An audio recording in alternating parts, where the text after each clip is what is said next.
Street ফুডের খাবারগুলোর মধ্যে আমাদের কিন্তু সবথেকে পছন্দের একটা খাবার হলো মোগলাই পরোটা। তো আজকে আমি সেই রকমই তোমাদের সঙ্গে চিকেন মোগলাই পরোটা একদম সহজভাবে তৈরি করে দেখাবো, যেটা কিনা দোকানের থেকে অনেক বেশি ভালো লাগে খেতে। আর মোগলাই পরোটা খাওয়ার জন্য সঙ্গে বানিয়ে নেব আলুর দম। তো চলো তাহলে রেসিপিটা দেখে নিই। আলুর দম বানানোর জন্য এখানে আমি 3টে মাঝারি সাইজের আলু নিয়েছি। আলুগুলোর খোসা ছাড়িয়ে নিয়ে আলুগুলোকে ছোট ছোট টুকরো করে নিব, যাতে করে আলুগুলো খুব তাড়াতাড়ি সেদ্ধ হয়ে যায়। তোমরা চাইলে আলুগুলোকে প্রেসার কুকারে সেদ্ধ করে নিতে পারো গোটা অবস্থায়, তবে আমি কিন্তু প্রেসার কুকারে সেদ্ধ করে নিচ্ছি না। আমি একটা সসপ্যানে আলুগুলোকে সেদ্ধ করে নেব। এইভাবে আলুগুলো যেহেতু ছোট ছোট টুকরো করে নিচ্ছি, আলুগুলো সেদ্ধ হতে কিন্তু একদমই টাইম লাগবে না। আজকে আমি তোমাদের সঙ্গে যেরকম করে রেসিপিটা শেয়ার করছি সেরকম করে ফলো করলে মোগলাই পরোটা আর আলুর দম কিন্তু একদম বাজারের থেকেও বেশি ভালো টেস্ট হবে। আর বাজারের মোগলাই পরোটার কথা তো ভুলেই যাবে। তো আমার আলুগুলো কাটা হয়ে গেছে, আলুগুলোকে পরিষ্কার করে ধুয়ে নিয়ে বসিয়ে দিয়েছি সিদ্ধ হওয়ার জন্য। আলুটা ফুটে এসেছে, অল্প কিছুক্ষণ নেড়ে চেড়ে দিয়ে আঁচটাকে কমিয়ে দিয়ে আলুটাকে সিদ্ধ হতে দেবো 10 থেকে 12 মিনিটের মতো। ততক্ষণে মোগলাই পরোটা বানানোর জন্য ময়দা মেখে নেব। তো এখানে আমি 2 কাপের একটু কম ময়দা নিয়েছি। ময়দার মধ্যে দিয়ে দিলাম স্বাদ মতো লবণ, 1 চিমটি পরিমাণে বেকিং সোডা, আর দিয়েছি একটা ছোট চামচের 1 চামচ চিনি গুঁড়ো। এবার 2 চামচ মতো সাদা তেল দিয়ে ময়দাটাকে ময়াম দিয়ে নেব। এখানে কিন্তু ময়দাটার মধ্যে যত ভালো ময়াম দেওয়া হবে ততই পরোটাটা উপর থেকে ক্রিস্পি হবে আর ভেতর থেকে নরম হবে, খেতে কিন্তু বেশ ভালো লাগবে। তো ময়দাটা ময়াম দেওয়া হয়ে গেলে এবার অল্প অল্প করে জল দিয়ে একটা ডো তৈরি করে নেব। নর্মাল আমরা যেরকম করে রুটির ডো তৈরি করে নিই সেরকম করেই ডোটা তৈরি করব, না বেশি নরম না বেশি শক্ত। ডোটাকে কিন্তু খুব সুন্দর করে মুথে নিতে হবে, একটু সময় নিয়ে। যত বেশি ভালো করে আটাটাকে মাখবো ততটাই বেশি ভালো পরোটাটা খেতে হবে। তো এখানে ডোটা তৈরি হয়ে গেলে ওপর থেকে আরও একটু সাদা তেল দিয়ে এবার ঢেকে রাখবো। ময়দা ডোটা ততক্ষণে রেস্টে থাকুক আর এদিকে আলুর দমটা তৈরি করে নিই। ময়দা মাখতে মাখতে কিন্তু আমার আলুটা সেদ্ধ হয়ে গেছে। আলুটাকে নামিয়ে জলটা ঝরিয়ে নিচ্ছি। এদিকে একটা কড়াই বসিয়ে সর্ষের তেল দিয়ে দিলাম। তেলটা অবশ্যই তোমরা কিন্তু নিজেদের পছন্দ মতো দেবে, যে যেরকম তেল খেতে পছন্দ করো সেরকমই তেল ইউজ করবে। তেলটা গরম হয়ে গেলে সেদ্ধ করে রাখা আলুটা দিয়ে অল্প পরিমাণে লবণ আর হলুদ দিয়ে আলুটাকে লাল করে ভেজে তুলে নেব। আর এখানে তেলটা একটু বেশি ছিল, সেই জন্য আমি 1 চামচ তেল তুলে রেখে একটা শুকনো লঙ্কা আর গোটা জিরে ফোড়ন দিয়ে দিলাম। ফোড়ন থেকে একটা মিষ্টি গন্ধ বের হয়ে আসলে পেঁয়াজ কুচি দিয়ে দেবো আর পেঁয়াজটাকে লাল লাল করে ভেজে নেব। পেঁয়াজটা ভাজা হয়ে গেলে আগে থেকে টমেটো আদা রসুনের পেস্ট করে রাখা সেই পেস্টটাকে দিয়ে দেবো। এবার কিছুক্ষণ তেলের মধ্যেই মশলাগুলোকে কষিয়ে নেব যতক্ষণ পর্যন্ত টমেটো আদা রসুনের কাঁচা গন্ধটা চলে যাচ্ছে। টমেটো আদা রসুন ভাজা হয়ে গেলে এবার দিয়ে দিচ্ছি লবণ, হলুদ, জিরে গুঁড়ো, ধনে গুঁড়ো আর লঙ্কা গুঁড়ো। এখানে কিন্তু আমি খুবই বেসিক মশলাগুলো ইউজ করেছি, তবুও এই মশলাগুলো দিয়ে এই আলুর দমটা খেতে কিন্তু বেশ ভালো লাগে। তোমরা কিন্তু বাড়িতে অবশ্যই ট্রাই করবে আর আমাকে কমেন্ট করে জানাতে একদমই ভুলবে না। একটু সময় বের করে নিজের জন্য কিংবা বাচ্চাদের জন্য, ফ্যামিলির জন্য বানিয়ে নিলে কিন্তু ওরাও খুশি হয়ে যায় আর অস্বাস্থ্যকর বাইরের খাবার থেকেও কিছুটা রেহাই পাওয়া যায়।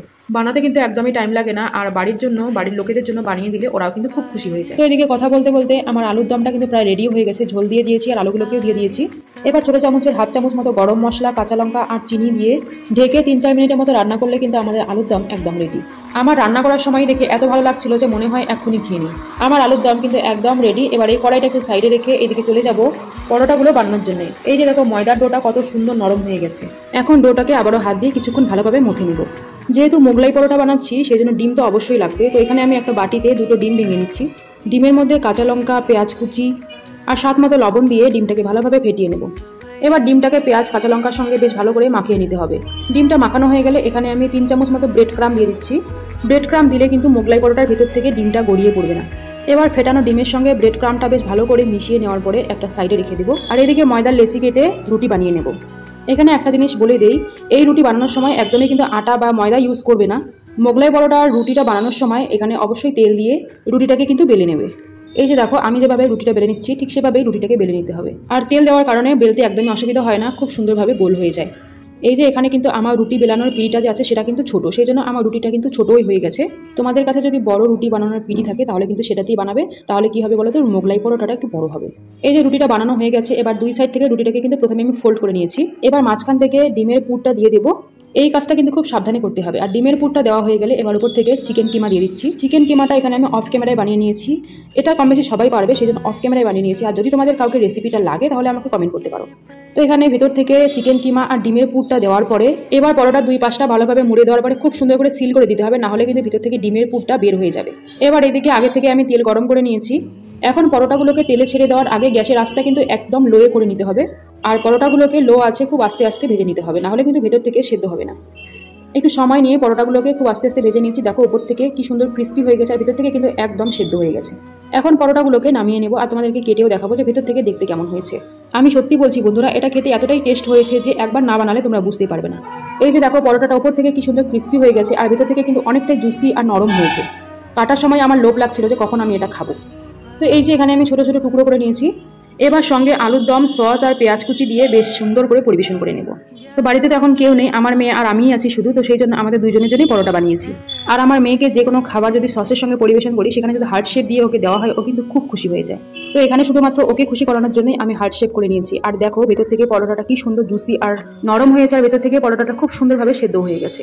তো এই যে এটা হলো আজকে আমার মোগলাই পরোটা আলুর দমের ফাইনাল লুক। কেমন লাগলো রেসিপিটা সেটা কমেন্ট করে জানাবে কিন্তু আমাকে।